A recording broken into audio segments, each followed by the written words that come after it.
And now we come to the great Mann himself, a man history records as being instrumental in the creation of America's public education system. Horace Mann was an American educator who served as a member of the U.S. House of Representatives, part of the American Congress. Horace Mann was the key reformer of the education system at the time. In 1837, he became the head of the newly created Board of Education in Massachusetts, where he began the work that would eventually earn him the title as the Father of American Public Education.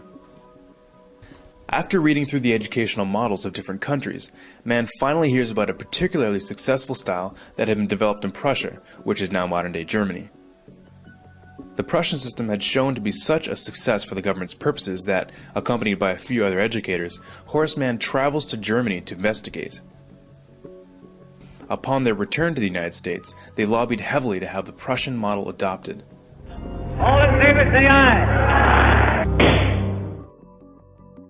Interest in Prussia had also been growing in the northern half of the continent.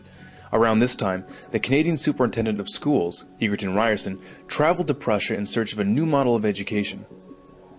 His journeys also included visiting Horace Mann in Massachusetts to further examine the system he would eventually adopt. George Brown, the editor of Toronto's Globe newspaper, was even quoted saying that Ryerson had successfully imported Prussian education into Ontario. During the next 30 years or so, a whole line of American dignitaries came to Germany to earn degrees. Interestingly enough, those who earned degrees in Germany came back to the United States to staff all the major universities. By 1900, all the PhDs in the United States were trained in Prussia. As the first secretary of the State Board of Education, Horace Mann promoted his new concept that the state is the father of children. He stressed that it was the responsibility of the state to ensure that education was provided for the child. A very noble idea, of course, but what exactly did he mean by that? And how did he define education? It seems like a very broad subject. It is a very broad subject. Education encompasses all of human history and all the knowledge we have gathered during that time. Not to mention, and perhaps most importantly, what we as human beings learn over our lifetime on a personal level. Horace Mann's 10th annual report in 1846 led to the first state law that made it mandatory for children to go to school. It was during that year that he supported the governor of Massachusetts in adopting the Prussian model of education for the entire state. How did he do that? The governor of the time, Edward Everett, as it turns out, was the very first to receive a PhD from, can you guess where? That's right, Prussia. From then on, it spread very quickly. Just after Everett installed the Prussian model in the state of Massachusetts, the governor of New York set up the very same method in 12 New York schools. Horace Mann's sister, Elizabeth Peabody, of the Peabody Foundation, saw to it that right after the Civil War, the Prussian system that was then being taught in the northern states was integrated into the conquered South. By 1900, most of the compulsory schooling laws that implemented the new system had been passed.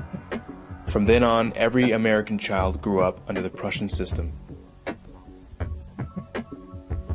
So what exactly was the Prussian education system that everyone thought was so amazing that it just had to be adopted throughout the free world?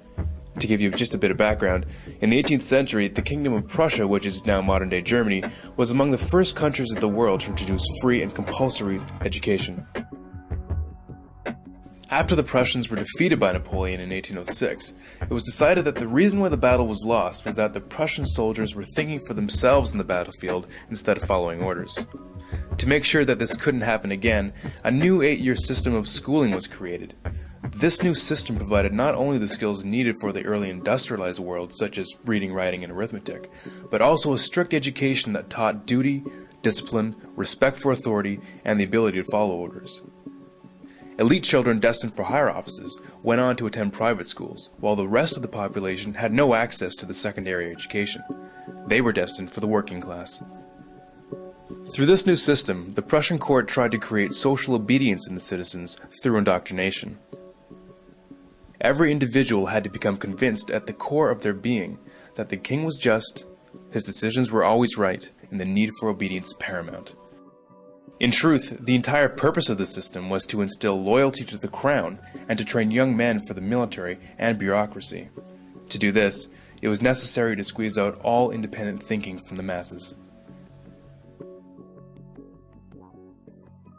Influencing this new system from the beginning was Prussian philosopher Johann Gottlieb Fichte.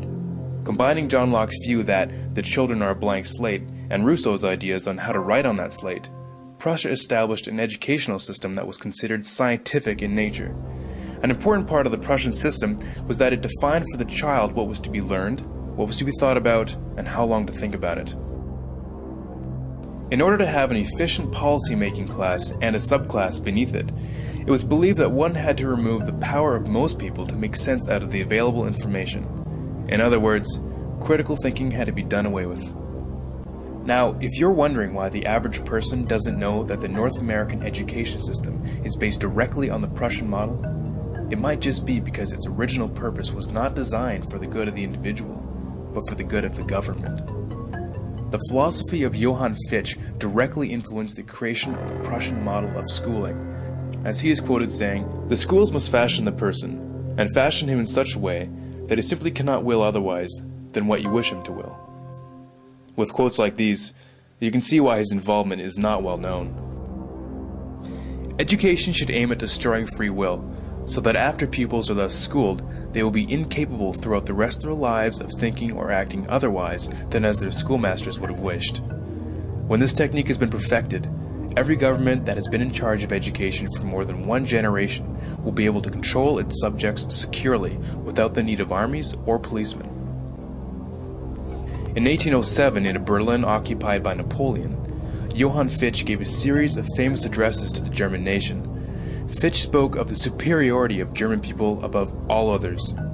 The content of these speeches was a catalyst for the Prussian education system and German nationalism. In other earlier works, he calls Jews a state within a state that would, quote, undermine the German nation. He openly expressed a desire to expel Jews from Germany. Fichte had a deep influence on the rise of the Third Reich, and continues to be deemed, quote, the spiritual father of modern neo-Nazism.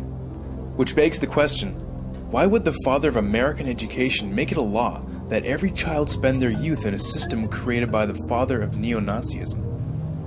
Historians reflect that one of the greatest social factors that allowed a man like Hitler to rise to power was that the German people had been bred from birth to respect authority above all else and accept it without question. Which begs another question. If the entire population of North America is raised in a system adopted from pre-Nazi Germany, what are we setting ourselves up for?